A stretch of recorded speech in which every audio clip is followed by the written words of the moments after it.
எங்க ஓட்டு எங்க உரிமை. எங்களை யாரும் விலைக்கு வாங்க முடியாது.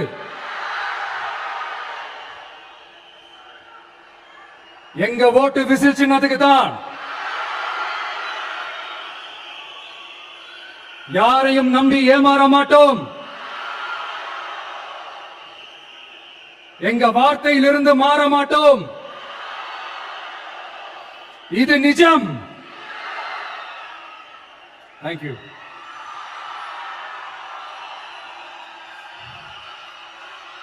ஒரு குட்டி கதையிலிருந்து ஆரம்பிப்போமா?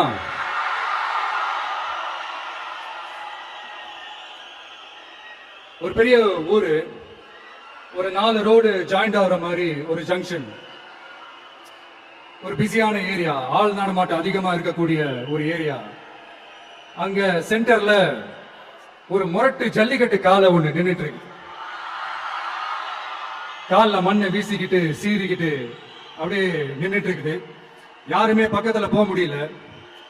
அந்த இடம் ஒரு கேஷுவலா மாறணும் அப்படின்னா அந்த காளைய அடக்கி அமைதியாக்குனாதான் மறுபடியும் ஒரு பேக் டு நார்மல் சிச்சுவேஷனுக்கு அந்த இடம் மாறும். அந்த ஊர்ல இருக்கிற ஒரு சில பேருக்கு மட்டும்தான் அந்த காலை அடங்கும்.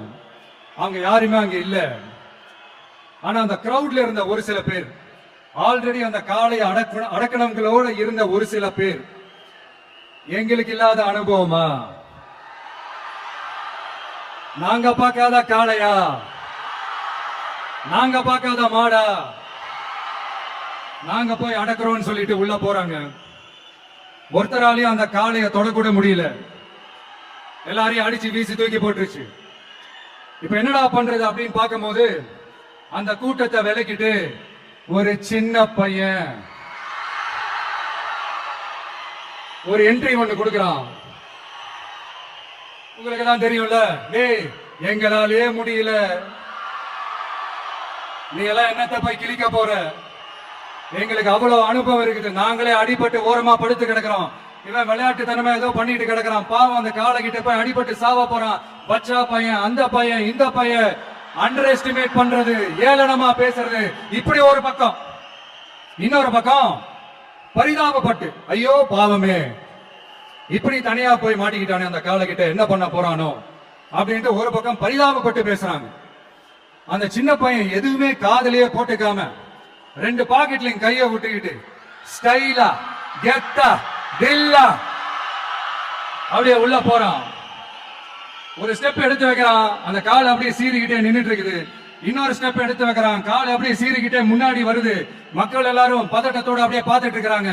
இன்னொரு ஸ்டெப் எடுத்து வைக்கிறான், காலை அப்படியே முட்டை வரும்போது பாக்கெட் கொள்ள மறைச்சு வச்சிருந்த 2 புல்லு கட்டு அது அந்த காலை கிட்ட காட்டுறான். காலை அப்படியே சடனா வந்து நின்னு அது மூடெல்லாம் மாறி அந்த புல்லுக்கட்டை சாப்பிட ஆரம்பிச்சிருச்சு.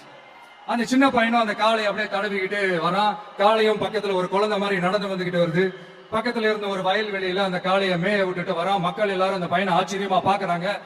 அந்த அடிபட்டு கிடந்த அந்த அனுபவசாலிங்க தலைய தொங்க போட்டு நின்றுட்டு இருக்கிறாங்க. ஏன்னா பேசின பேச்சு அப்படி. வாய் இருக்குன்றதுக்காக நக்கலுமா நையாண்டியுமா நச நச நச நசன் ஒரே பேச்சு. என்ன பண்றது? தலையை குனிஞ்சு அப்படியே நின்றுட்டு இருக்கிறாங்க. அங்க ஒரு பெரியவர் வரார். வந்து அந்த பையன்கிட்ட கேட்கிறாரு, எப்படிப்பா இப்படி ஒரு முரட்டு காலை சீறிட்டு நின்றுட்டு இருந்தது, எப்படி அந்த காலையை அடக்கணும் அப்படின்னு கேட்டதுக்கு அந்த பையன் சொல்றான், ஐயா எனக்கு அந்த காளையை பார்த்தா கோபமா இருந்த மாதிரி எல்லாம் எனக்கு தெரியல, அந்த காலை பசியோட இருந்த மாதிரி இருந்தது.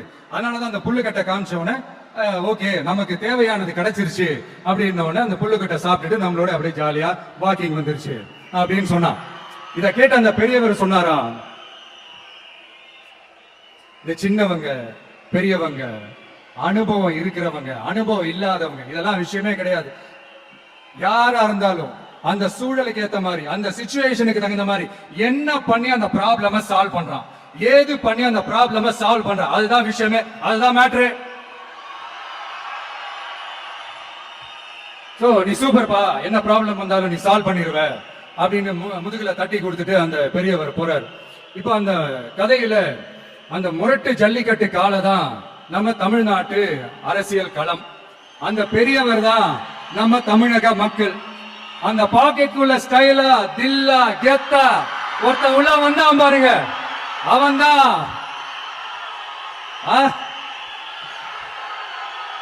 நான் இல்லைங்க, நான் இல்ல, நானு நீங்க நாம எல்லாருமா சேர்ந்து மாபெரும் மக்கள் சக்தியா இருக்கக்கூடிய நம்ம டிவிக்கு, அதுதான் அந்த சின்ன பையன்.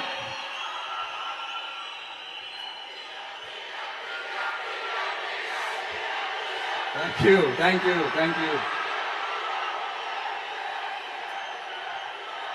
மக்களை நேசிக்கிற ஒரு நல்ல தலைமை இல்லாததுனால இத்தனை வருஷமா வேற வழி இல்லாம ஸ்டாலின் சார் கொடுத்த அந்த பொய்யான வாக்குறுதிகள் எல்லாத்தையும் நம்பி ஏமாந்த நம்ம மக்களுக்கு சரியான நேரத்தில் ஒரு வெகுஜன மக்கள் இயக்கமா வந்ததுதான் நம்ம டிவிக்கு. அந்த முரட்டு ஜல்லிக்கட்டு கால கதை ஏன் சொன்னோம், எதுக்கு சொன்னோம், யார் யாருக்கெல்லாம் சொன்னோங்கிறது புரிய வேண்டியவங்களுக்கு புரியும் நினைக்கிறேன்.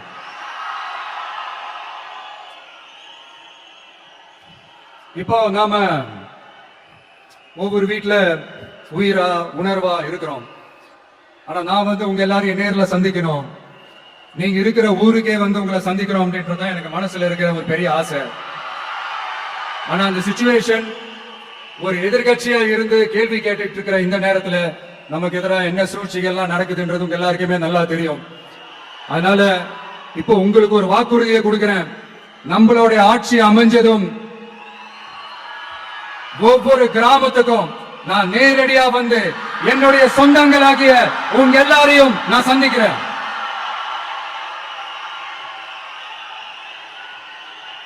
கொஞ்ச நாளைக்கு முன்னாடி நம்ம ஸ்டாலின் சார் ஒரு ஒண்ணு உருட்டினாரு, நீங்க கேள்விப்பட்டிருப்பீங்க.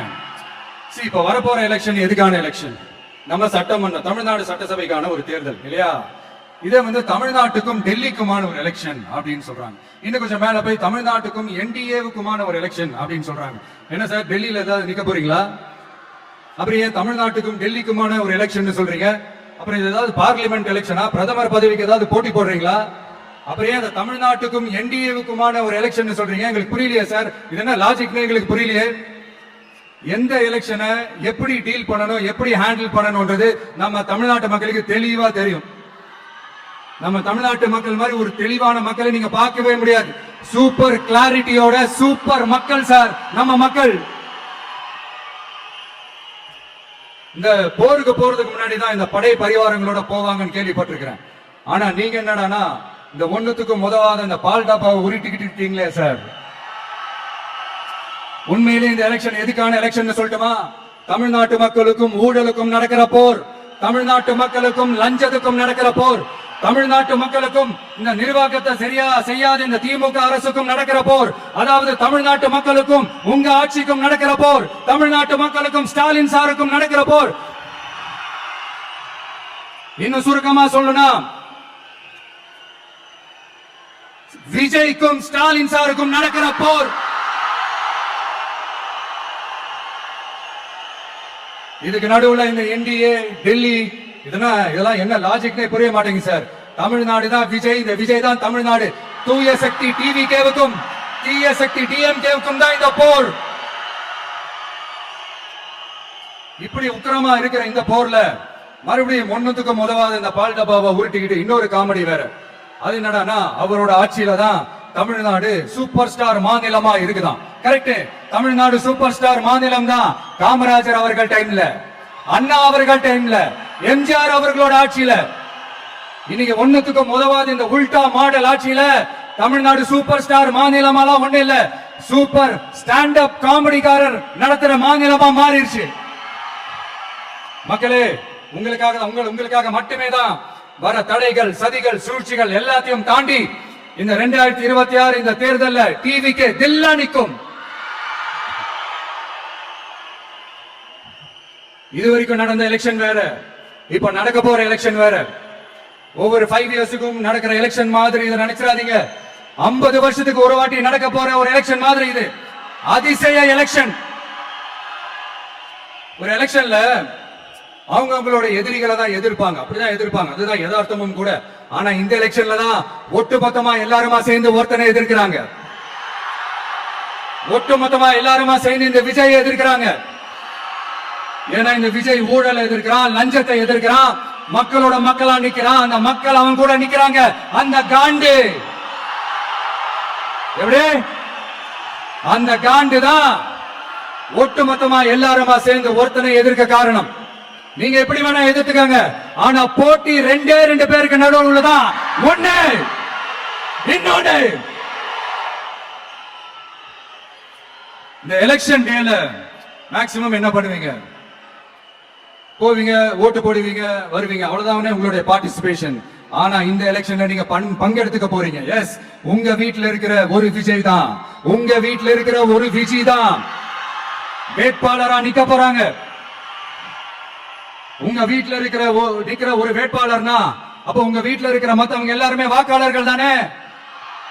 உங்க அம்மா, உங்க அப்பா, உங்க அண்ணன், உங்க தம்பி, உங்க சொந்த டிவிக்கு வேட்பாளர் அப்படின்னா அப்ப உங்க ஓட்டு விசில் சின்னத்துக்கு தானே எல்லாருக்குமே தெரியும். ஏன் நம்மளோட எதிரிகளுக்கு கூட அது நல்லாவே தெரியும். அதனாலதான் நமக்கு எதிராக அவ்வளவு அவதூறு பரப்புறாங்க. என்னென்ன அவதூறு பரப்புறாங்கன்றது உங்களுக்கே நல்லா தெரியும்.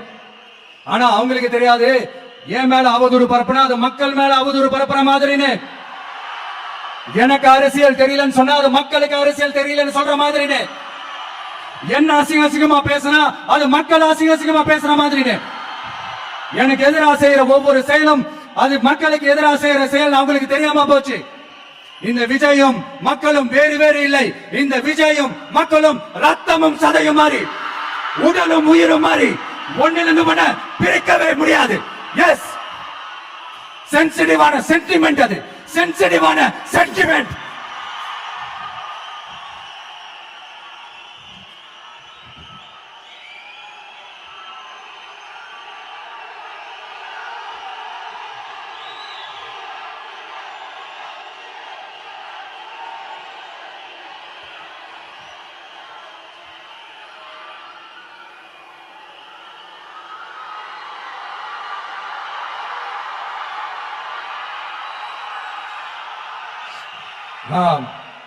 சாரி, இதை யாரும் அசைக்க முடியாது. மக்களை நேசிக்கிற விஜய் வேணுமா? மக்கள் விரோத ஆட்சி நடத்துற ஸ்டாலின் சார் வேணுமா? இந்த விஜய் நம்புறீங்களா? ஸ்டாலின் சார் நம்புறீங்களா? Proof, this is the proof.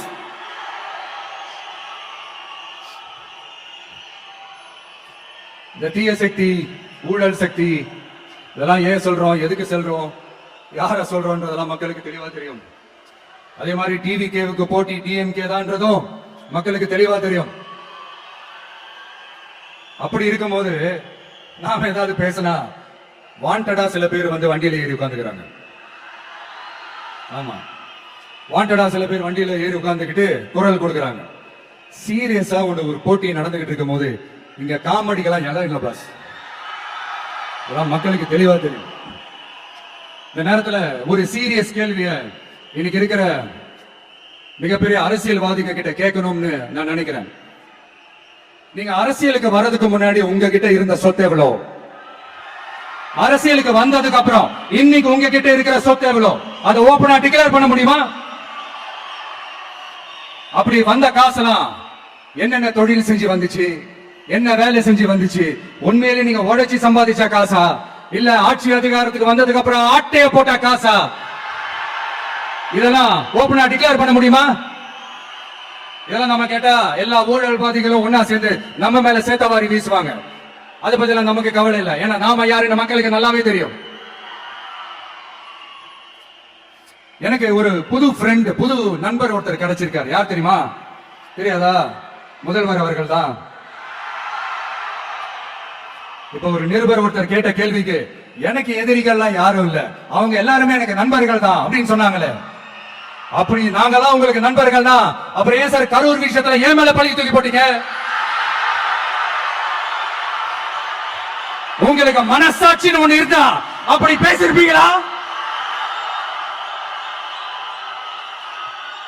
அப்படி நாங்களாம் உங்களுக்கு நண்பர்கள்னா ஒரு ஈவென்ட், ஒரு ஃபங்க்ஷன் நடத்துறதுக்கு ஒரு இடமோ ஒரு பர்மிஷனோ ஏன் கொடுக்க மாட்டேன்றீங்க? எல்லாத்தையும் நீங்களே பண்ணிட்டு போற போக்கல அப்படியே பொய்களா அடிச்சு விட்டுட்டு இருக்கீங்க. உங்களோட உண்மையான நண்பர்கள் யாருன்னு சொல்லட்டுமா? லஞ்சம், ஊழல், அரசியல் ஆதாயம், இதெல்லாம் தான் உங்களோட உண்மையான நண்பர்கள். பர்சனலா நீங்க எப்படி வேணா இருந்துக்கங்க சார், நமக்கு அதை பத்தி கவலை இல்லை, நமக்கு அது அவசியமும் இல்லை. ஆனா உங்க ஆட்சி தான் தப்பான ஆட்சி, தமிழ்நாட்டுக்கு தேவையில்லாத ஆட்சி. கொஞ்ச நாளைக்கு முன்னாடி கற்பனையா ஒரு விஷயம் ஒண்ணு சொன்னேன். இந்த முதல்வர் கூட விசில் சின்னத்துக்கு தான் வாக்களிப்பாரு அப்படின்ட்டு கற்பனையா ஒண்ணு சொன்னேன். ஆனா இன்னைக்கு நிஜமாவே நமக்கு ஆதரவா ஒரு கோஷத்தை எழுப்பியிருக்கிறாங்க. அது என்ன தெரியுமா? எங்க வாக்கு சாவடி வெற்றி வாக்கு சாவடியா. அதுக்கு அர்த்தம் என்ன தெரியுமா? எங்க வாக்கு சாவடி விஜய் வாக்கு சாவடின்னு அர்த்தம்.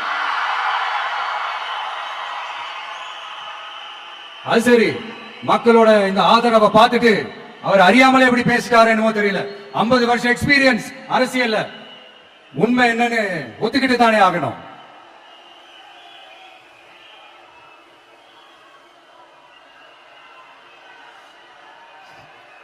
ஜனநாயகம்ங்கிறது பெரும்பான்மை ஆட்சி அதிகாரம் சார்ந்தது மட்டும் இல்ல, சிறுபான்மை மக்களின் உரிமைகள் உணர்வுகளும் புனிதம்னு நினைச்சு அதையெல்லாம் காப்பதற்கு பெயர் தான் ஜனநாயகம்னு 1963 அறிஞர் அண்ணா பார்லிமெண்ட்ல பேசினதை நாம இங்க சொல்றது ரொம்ப பொருத்தமா இருக்கும்.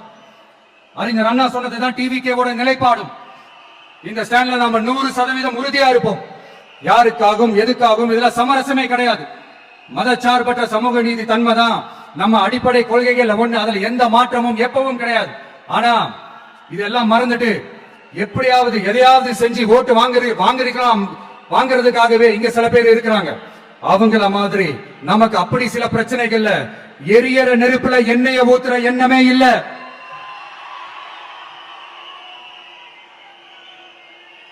இங்க சில அரசியல் கட்சிகளும் சில அரசியல் தலைவர்களும் ஒரு சில நேரங்களில் அமைதியா இருந்தாலே போதும், ஒரு பிரச்சனை வராது. இப்போ கரண்ட்ல இருக்கிற சில பிரச்சனைக்கு வருவோம். இந்த கரண்ட் பிரச்சனைக்கு வருவோம். மாசம் மாசம் கரண்ட் பில் கட்டுற மாதிரி மாத்துவோம்னு சொன்னீங்களே, செஞ்சீங்களா? நிறைய வீடுகள்ல 100 யூனிட் தான் அந்த கரண்ட் செலவாகுது ஒரு மாசத்துக்கு. மாசம் மாசம் நீங்க அந்த பில்லு கொடுத்தீங்கன்னா அவங்களுக்கு அது ஃப்ரீ ஆயிடும், அவங்க அந்த காசு கட்ட தேவையே இல்லை. ஆனா 2 மாசத்துக்கு ஒரு வாட்டி அந்த பில்லு கொடுத்தீங்கன்னா, இப்ப சப்போஸ் அது 200 யூனிட்டுக்கு மேல போச்சுன்னா அது அவங்களுக்கு ஒரு மிகப்பெரிய சுமை தானே. இது எந்த கணக்குல எடுத்துக்கிறது? ஒரு மாதிரி ஒரு மாடர்ன் கரப்ஷன் அப்படின்னு எடுத்துக்கலாமா? அடுத்து பஸ் வசதி. நிறைய கிராமங்கள்ல பஸ் வசதி இல்லைன்னு சொன்னா இந்த ஒட்டுமொத்த திமுக அரசும் கத்திக்கிட்டு வந்துருவாங்க. நாங்க பஸ் விடாத கிராமங்களே இல்ல அப்படின்னு சொல்லுவாங்க. அப்படியே அது உண்மை அப்படின்னா முதல்வர் அவர்கள் கிட்ட நம்ம தங்கச்சி ஒருத்தவங்க ஒரு கேள்வி கேட்டாங்களே, எங்க ஊருக்கு ஒரு மினி பஸ் ஆவது விடுங்க சார் அப்படின்னு கேட்டாங்களே, அது எந்த கணக்குல எடுத்துக்கிறது? நிறைய மலை கிராமங்கள்ல பஸ் வசதி இல்ல, நிறைய மலை கிராமங்கள்ல ஹாஸ்பிட்டல் வசதி இல்ல. இது ரெண்டுமே எவ்வளவு முக்கியமான ஒரு விஷயங்கள். பஸ் வசதியும் ஹாஸ்பிட்டல் வசதியும் இல்லாததுனால வீட்லயே பிரசவம் பார்க்கிற அந்த ஆபத்து இருக்குது. எவ்வளவு நியூஸ் பாக்குறோம். இதெல்லாம் எந்த கணக்குல சேர்த்துக்கிறது? அடுத்து இது எல்லா மீட்டிங்லயும் பேசுறதா பெண்களுக்கு பாதுகாப்பு நம்பர் 1 இருக்குது தமிழ்நாட்டில் அப்படின்னு சொல்றாங்க. அப்புறம் அது என்ன வி சேஃப் மாடலா? பெண்கள் என்ன சொல்றாங்க தெரியுமா? அது வி சேஃப் மாடல் இல்ல, வி ஆர் நாட் சேஃப் மாடல்னு சொல்றாங்க. இப்படி இருக்கிறப்போ தமிழ்நாட்டில் எங்க போனாலும் பெண்களுக்கு பாதுகாப்பு அப்படியே கொட்டி கிடக்குதான். இப்படி சொன்னா எப்படி சார்? கேட்கறவங்க என்ன கேசரி சாப்பிடுறாங்க நினைச்சீங்களா?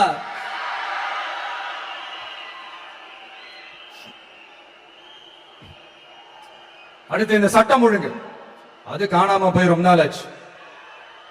இவன் வேற, இந்த விஜய் வேற, எங்க போனாலும் இந்த மக்கள் கிட்ட இந்த சட்டம் ஒழுங்கை பத்தி பேசி ஞாபகப்படுத்திக்கிட்டே இருக்கான்னு முதல்வர் அவர்கள் அவங்க கூட இருக்கிறவங்க கிட்ட எல்லாம் சங்கடப்பட்டாங்க. நாம என்ன பண்றது? நாம தான் தமிழ்நாட்டோட விசில் ப்ளோயர் ஆச்சே. நாம எப்படி சைலண்டா இருக்க முடியும்? நாமளும் கேள்வியா கேட்கிறோம், ஆனா பதில் எல்லாம் வந்த மாதிரியே தெரியல. இருந்தா தானே வர்றதுக்கு வச்சுக்கிட்ட வஞ்சனை பண்றாரு. 5 வருஷமா பதிலே சொல்லாம அப்படியே கடந்து வந்துட்டாரு. ஆனா இனிமே அப்பெல்லாம் இருக்க முடியாது, பதில் சொல்லி ஆகணும். மக்களே, இந்த தீய சக்தி, இந்த அட்ராசிட்டிய ஒரு எண்டு கார்டு போடணும் அப்படின்னா அவங்கள சுவிட்ச் ஆஃப் பண்றதுதான் ஒரே சொல்யூஷன். அதுக்கான ரிமோட் தான் வர போற எலெக்ஷன். அந்த ரிமோட்ல நீங்க அழுத்த வேண்டியது ஒரே ஒரு ஆப்ஷன், அதுதான் நம்ம விசில் சின்னத்தோட பட்டன். இத 4 விஷயத்தை நீங்க செஞ்சாலே போதும். ஒவ்வொரு இவிஎம் மிஷின்லயும் விசில் சின்னத்துக்கு நேரா இருக்கிற அந்த பட்டனை பச்சக்கு பச்சக்கு பச்சக்குன்னு ஒரு அழுத்த அழுத்துங்க. எப்படி? அவ்வளவுதான். நாம காஞ்சிபுரத்துல பேசும்போது நம்மளுடைய விஷன் என்னன்னு சொன்னோம். இப்ப அதனுடைய கண்டினியூஷனா சில விஷயங்கள் இங்க நான் சொல்லணும்னு ஆசைப்படுறேன். இப்பவும் சொல்றேன், உறுதியா சொல்றேன், சத்தியமா சொல்றேன். பெண்கள், பெண் குழந்தைகள், ஆண் குழந்தைகள் பாதுகாப்பு நம்ம ஆட்சியில நம்பர் 1 இருக்கும். சட்டம் ஒழுங்கு ரொம்ப ரொம்ப ஸ்ட்ரிக்டா இருக்கும். அரசு பள்ளிக்கூடங்களும் கல்லூரிகளும் முதல் தரமா இருக்கும். போட்டி தேர்வுகளுக்குன்னு லட்சங்களை கொட்டி தனி கோச்சிங் சென்டர் போய் படிக்க அவசியமே இருக்காது. ஏன்னா கவர்மெண்ட் ஸ்கூல், காலேஜ் சிலபஸே போட்டி தேர்வுகளை ஈஸியா சந்திக்கிற வகையில் அந்த ஸ்டாண்டர்டுக்கு ஏத்த மாதிரி அமைக்கப்படும். உயர்நிலை பள்ளி பாடத்திட்டங்களிலேயே அடிப்படை அரசியல் சாசன சட்டம் சேர்க்கப்படும். மாநில மற்றும் ஒன்றிய அரசு அலுவலகங்கள், வங்கிகளின் செயல்பாடுகள் மற்றும் அவற்றை அணுகும் முறை குறித்து மாணவர்களுக்கு தெளிவான புரிதலை ஏற்படுத்தும் வகையில் தேர்வுகள் அற்ற செயல்முறை பாடமாக கற்பிக்கப்படும். இந்தியா முழுக்க உள்ள ஒன்றிய அரசு சார்ந்த கல்வி நிலையங்கள் மற்றும் அதன் சேர்க்கை அட்மிஷன் குறித்து புரிதலும் தெளிவும் மாணவர்களுக்கு உருவாக்கப்படும். அனைத்து அரசு பள்ளிகளிலும் பெண் குழந்தைகளுக்கு சுத்தமான, சுகாதாரமான மற்றும் தரமான கதவுகள் பொருத்தப்பட்ட ரெஸ்ட் ரூம்கள் அமைப்பது உறுதி செய்யப்படும். போதைப் பொருட்கள் இல்லாத தமிழகம் உருவாக்கப்படும். மாவட்ட கலெக்டர்கள் மற்றும் எஸ்பிகளில் சரி பாதி பெண்களாக இருக்கும்படி செய்வோம். மலை கிராமங்களில் அரசு ஆரம்ப சுகாதார நிலையங்கள் பிரசவம் பார்க்கும் வசதியுடன் அமைக்கப்படும். பஸ் போக்குவரத்து இல்லாத கிராமங்கள் மற்றும் மலை கிராமங்களே இல்லை என்ற நிலை உருவாக்கப்படும். ஏற்கனவே அமைப்பு சாரா தொழிலாளர்கள் அமைப்பு இருந்தாலும் ஆட்டோ, டாக்ஸி மற்றும் லாரி டிரைவர்களுக்கென அவர்களின் நலன்களுக்காகவும் குடும்ப நலன்களுக்காகவும் தனியாக நல வாரியம் அமைக்கப்படும். தென் தமிழகம் உட்பட தமிழகத்தின் தேவையான பகுதிகளில் தொழிற்சாலைகள் அமைக்கவும் தொழில் வளம் பெருக்கவும் தனி கவனம் செலுத்தப்படும். விவசாயிகள், மீனவர்கள் மற்றும் நெசவாளர்களின் கருத்துக்களை அறிந்து அவர்களுக்கான திட்டங்கள் காலத்தின் தேவைக்கேற்ப உருவாக்கப்படும். இப்போ நம்ம ஸ்டாலின் சார் அறிவாலயம் பக்கத்துல யாரு நடந்து போனாலும், அறிவாலயம் பக்கத்துல யாரு நிழலுக்கு ஒதுங்கினாலும் கூட்டணியில சேர்த்துக்கிறாரு. அந்த வச்சிருக்கிற பணத்துல ஒரு பங்கு ஒண்ணு கொடுத்து அதுக்கு பேர் வந்து கல்லாப்பட்டி கூட்டணின்னு வச்சிருக்கிறேன். அந்த கல்லாப்பட்டி கூட்டணியை ரொம்ப கஷ்டப்பட்டு சேர்த்திருக்கிறார். ஆனா அவருக்கு நான் சொல்றேன், இந்த அறத பழைய கூட்டணி கணக்குகளோ இந்த கொள்ளையடிச்ச பணத்தையோ வச்சு எங்க மக்களை ஏமாத்தி எல்லாம் ஜெயிக்க முடியாது. ஏன்னா இது மாபெரும் மக்கள் சக்தியான வித்தியாசமான விசில் புரட்சி எலெக்ஷன்.